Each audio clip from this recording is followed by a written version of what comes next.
इंदौर के ख्यात संगीत संस्थान पंचम निषाद का प्रतिष्ठा प्रसंग गुनीजान संगीत समारोह का रविवार को समापन हुआ। 2 दिवसीय समारोह के अंतिम दिन जानी मानी शास्त्रीय गायिका गौरी पठारे और प्रख्यात संतूर वादक पंडित सतीश व्यास ने अपनी अपनी प्रस्तुति दी। इंदौर के आनंद मोहन माधुर मुक्ताकाश के मंच पर शबे मालवा की ठंडी बयारों के बीच राग रागिनियों के सप्त स्वरों से सुसज्जित गुनीजान संगीत समारोह का समापन हुआ। इस समारोह के अंतिम दिन 2 प्रस्तुतियां हुई। पहली प्रस्तुति सुविख्यात शास्त्रीय गायक पंडित जितेंद्र अभिषेकी की सुशिष्या गौरी पठारे ने दी। अपनी प्रस्तुति को शुरू करने से पूर्व गौरी पठारे ने गुनीजान संगीत समारोह में आमंत्रित करने के लिए पंचम निषाद संस्थान का आभार माना। उन्होंने बताया कि पंडित जितेंद्र अभिषेकी और पंडित सीआर व्यास गुरु भाई थे। ऐसे में यहाँ आकर ऐसा लग रहा है कि मैं अपने घर में आई हूँ। शोभा दाई के मैं बहुत बहुत बहुत तहे दिल से शुक्रगुजार हूँ, क्योंकि उन्होंने मुझे यहाँ पे आमंत्रित किया और सीआर व्यास जी के नाम से, उनके गुरु जी के नाम से जो एक रिमेम्बरेंस डे है आज वो हर साल मनाती है। तो दुगनी खुशी इस बात की है कि मेरे गुरु जी पंडित जितेंद्र अभिषेकी जी उनके गुरु भाई भी थे, उनसे सीखे भी थे। तो उसका मुझे बहुत आनंद है कि जैसे कि एक गुरुकुल से या एक घर का ये गाना मैं समझती हूँ, घर का न्योता जिसको बोलते हैं।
गौरी पठारे की प्रस्तुति में तबले पर इंदौर की ही महिला तबला वादक संगीता अग्निहोत्री और हारमोनियम पर रवि किल्लेदार ने संगत किया।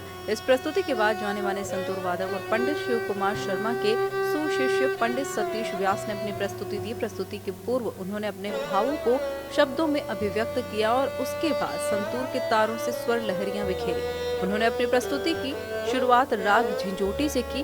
प्रस्तुति प्रारंभ करने के पूर्व पंडित सतीश व्यास ने गुनीजान संगीत समारोह की प्रशंसा की और बताया कि इंदौर हो या देवास, यहाँ संगीत के कई मूर्धन्य और गुरु तुल्य कलाकार हुए हैं, इसीलिए यहाँ आकर बड़ा अच्छा अनुभव मिलता है। आप इंदौर देवास की बात करें तो हमने बहुत करीब से सहवास पंडित कुमार जी के साथ हुआ है। हमारे पिताजी के बहुत परम मित्र थे और एक दूसरे के प्रति बहुत ही प्यार और रिस्पेक्ट था। हमने खुद उसको महसूस किया है, कलाविनी ने भी शायद देखा हुआ है, क्योंकि दोनों बड़े दिग्गज रचनाकार, तो कहीं बार उनकी आपस में बातचीत हमने सुनी हुई है और उससे कुछ थोड़ा सा कुछ सीखने को भी मिला। हम उनके चरणों की धूल भी नहीं है सच में। जब उनके चेहरे जब सामने आते हैं तो लगता है यार हम क्यों ये सब कर रहे हैं, उन्हीं का गाना सुने। सही है ना, क्योंकि ऐसी उनकी प्रतिभा थी। कुमार जी ने पहले से मुझे कहा है कि झिंझोटी आप बजाइए, तो मैं राग झिंझोटी में प्रथम आलाप और फिर 2 रचनाएं, एक झपताल में और एक ताल में उरुदबंदी। उसके बाद मैं थोड़ी देर, मुझे बहुत प्यारा है राग चारुकेशी में 2-3 ताल की रचनाएं सुनाऊंगा, फिर आगे देखते हैं क्या होता है।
इस आयोजन में शहर के कई गणमान्य और विशिष्ट जन श्रोता के रूप में मौजूद रहे। वहीं पंचम निषाद संगीत संस्थान का यह 19वां वार्षिक आयोजन भी यादगार बन गया। Bureau report, Vijayana news, Indore.